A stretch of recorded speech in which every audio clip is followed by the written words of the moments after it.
Guys, mo ni among dalaan dire. Ang kakalubinan mo na siya. Ganda na. Nandun na, nauna na sila. Oh, ang putik. Ang layo. Ganito yung pupunta kasi kami sa public cemetery kung saan yung papa ko. Ito yung first visit namin guys na first uwi namin dito ng November. Na nasa ibang lugar na siya. Doon na namin siya pupuntahan. Ang sakit ano. Pero okay lang. Ganoon naman talaga, tao lang tayo. Kasi twice a year kami umuwi dito. Kahit malapit lang, nasa Zamboanga lang kami. Pero syempre, yung trabaho namin is nasa Zamboanga man, no? So, instead na kada uwi namin, naghihintayan siya doon sa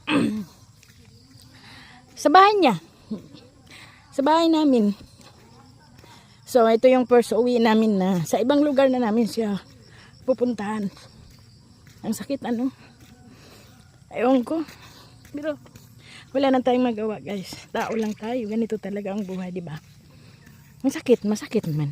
Pero we don't have choice, di ba? Kaya nating tanggapin. Ang hirap. Kaya lang, ganyan talaga, di ba? First uwi namin ito. First uwi namin ng November na sa ibang lugar na namin siya pupuntahan. Dito na namin siya bibisitahin. Okay guys, na ako. Tumutulo na yung luha ko. Thank you for watching guys. Bye bye.